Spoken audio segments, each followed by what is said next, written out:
यह एक ऐसी दुनिया है जहाँ पैसों की कोई वैल्यू नहीं, यहाँ टाइम ही सब कुछ है। यहाँ अगर आपको कोई चीज खरीदनी है तो आपको उस चीज के बदले अपनी जिंदगी का कुछ टाइम देना पड़ेगा, तब जाकर आप उस चीज को खरीद पाएंगे। लेकिन इस दुनिया में एक अच्छी जिंदगी गुजारने के लिए आपके पास टाइम का होना भी जरूरी है, क्योंकि यहाँ जब किसी इंसान की एज 25 साल तक पहुँच जाती है तो उस इंसान के हाथ पर 1 साल का टाइम स्टार्ट हो जाता है। जिस पल काउंटडाउन 0 हुआ उसी पल वह इंसान खत्म। अमीरों के पास इतना टाइम था कि वह 1000 साल की जिंदगी भी जी सकते थे। अमीरों ने खुद के लिए एक अलग दुनिया बना ली थी जहां वो लोग एक सुकून भरी जिंदगी गुजार रहे थे, लेकिन वहीं दूसरी तरफ गेटो सिटी में रहने वाले गरीब लोग दिन रात मेहनत करके खुद के लिए टाइम कमाते थे, नहीं तो उनकी जिंदगी खत्म हो जाएगी। इन्हीं गरीबों की बस्ती में विल नाम का एक लड़का रहता था जिसकी घड़ी में सिर्फ 23 घंटे ही बचे थे। विल अपनी मॉम के साथ रहता था। अब क्योंकि 25 साल के बाद उम्र रुक जाती है, इसीलिए उसकी माँ 50 साल की होकर भी बहुत जवान दिख रही थी। आज विल की माँ का 50वां जन्मदिन था। विल अपनी मॉम का बर्थडे सेलिब्रेट करने के लिए पिछली रात ओवर टाइम करके एक शैंपेन की बोतल लाया था। यह देखकर विल की मॉम बहुत खुश हो जाती है और वो विल से कहती है कि मैं अपने पोतों को देखना चाहती हूँ, तुम किसी लड़की को डेट क्यों नहीं करते? जिस पर विल जवाब देता है कि इन सब चीजों के लिए टाइम किसके पास है। विल की मॉम ने उससे कहा कि इलेक्ट्रिसिटी बिल और बैंक से लिया हुआ लोन कल की डेट तक मुझे क्लियर करना होगा, नहीं तो हमें फाइन पड़ सकता है। इसीलिए अब मैं जा रही हूँ और कल रात तक सभी बिल्स और बैंक के लोन्स जमा करवा कर वापस आऊंगी। उसने कहा कि मेरे पास सिर्फ 3 दिन का टाइम है। इलेक्ट्रिसिटी बिल और बैंक का लोन चुकाने में मेरे पास लगभग सारा टाइम खर्च हो जाएगा, इसीलिए कल शाम को तुम जरूर बस स्टॉप पर मेरा इंतजार करना, ताकि मेरा सारा टाइम खत्म होने से पहले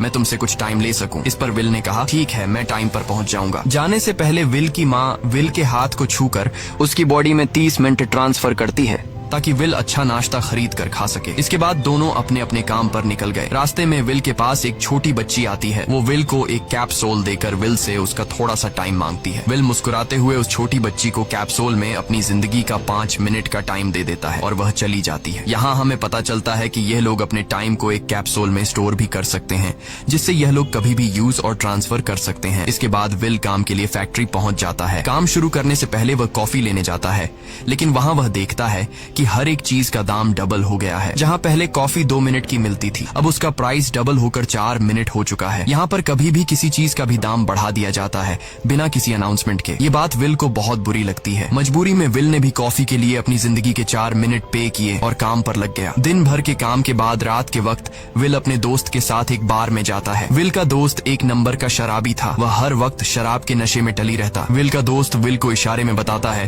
कि वह आदमी सबको फ्री में दारू पिला रहा है और उसके पास बहुत ज्यादा टाइम है। ये सुनकर विल ने जब उस आदमी की तरफ देखा तो उसे चारों तरफ से लड़कियों ने घेरा हुआ था। विल की जब उस आदमी की घड़ी पर नजर गई तो उस आदमी के पास 116 साल का टाइम था। ये देखकर विल समझ जाता है कि यह आदमी ग्रीनिच सिटी से है, क्योंकि गेटो सिटी में लोगों के पास ज्यादा से ज्यादा 2 दिन का टाइम होता है। विल उस आदमी के पास आया और उसे वार्न करने लगा कि यहाँ पर तुम्हें नहीं होना चाहिए।